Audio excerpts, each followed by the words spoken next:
This is a 1995 Holden VS Commodore Executive.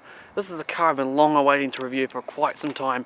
I'll show you full in-depth tour of this car, show the exterior as well as interior, start her up and show the engine. So further ado, let's get right in and review it.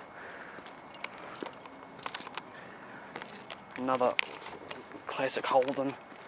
I'm very astounded to review.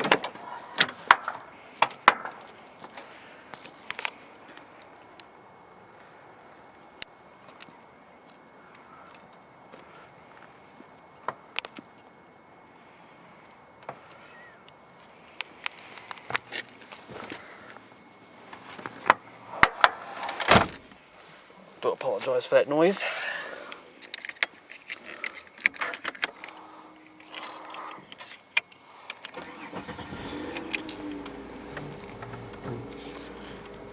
Car's only done 297,000 Ks.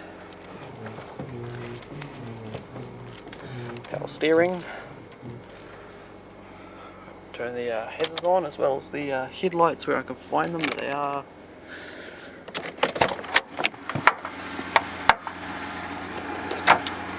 the engine.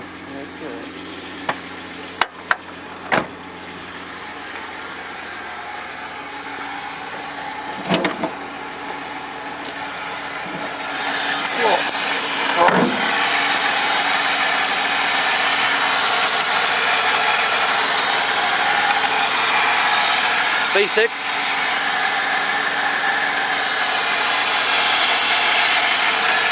Put all this hasn't been open in some time.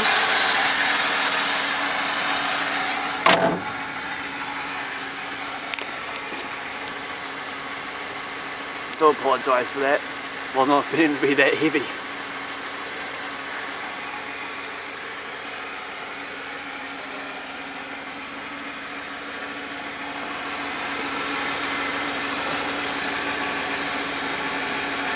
Uh, 15-inch steel rims. These are just covers. They're actually steelies, as you can obviously see. Alloy Tech V6. Not the best example of a VS, but I'll take what I can get. These cars are not exactly easy to find. Not in Invercargill anyway.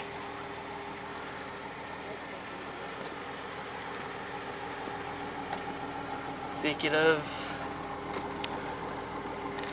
This is the VS model because of the badging. One way you can tell them apart, because the VR has got the older badging on it. Because obviously it's the earlier era of the Commodore, the Holden.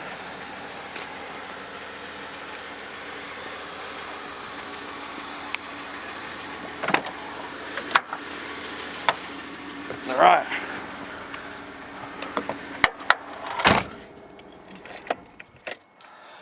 Okay, so we'll just wind the window. Manual windows. Steering wheel, stock standard, what you can expect, and most grips. Gauge cluster, it's fairly simplistic gauge cluster.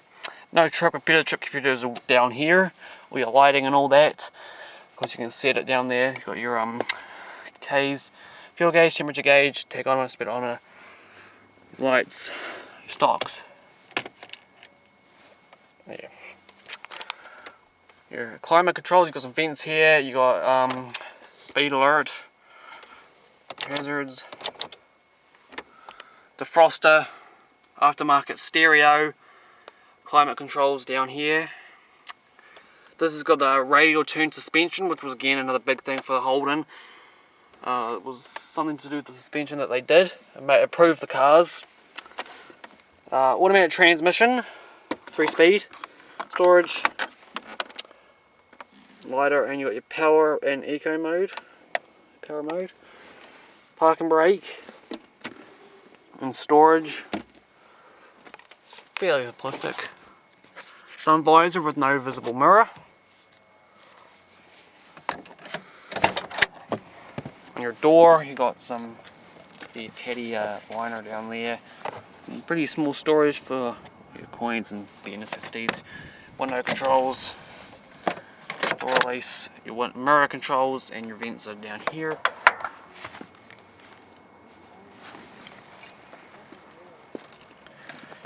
seat. It's just a simple cloth seat. Mats, is your trunk release and your fuel release.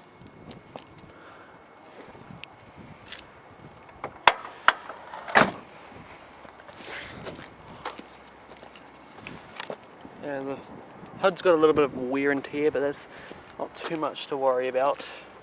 Like I said, I'll just take what I can get.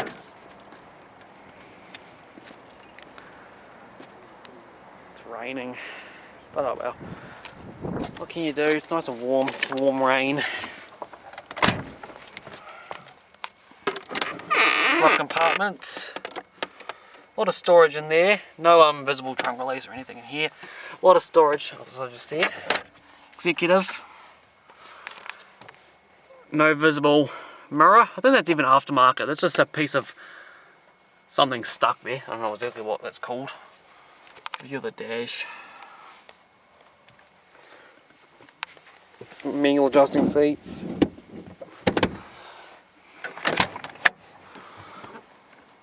Look at the headliner. Headliner is also a bit worse for wear, but yeah.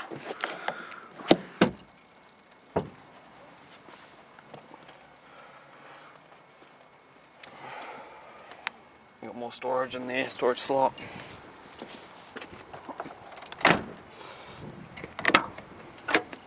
Do apologise if this is a bit rushed.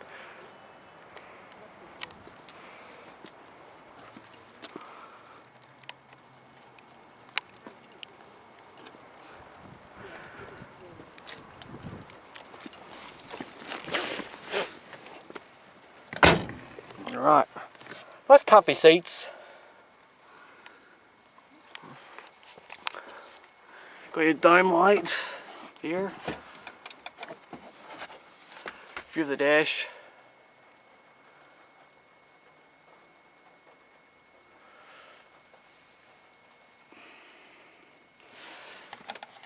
This is a fixed piece of plastic.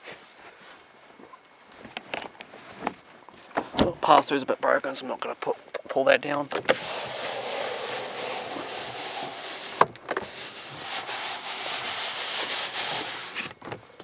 Ashtray or rubbish.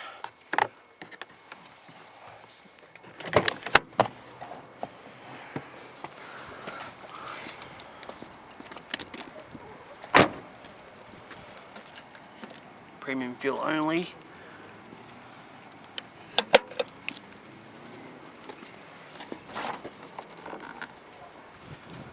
A lot of storage space in here is clearly been demonstrated by the space saver, which is clearly not where it should be. Oh, it's getting really wet.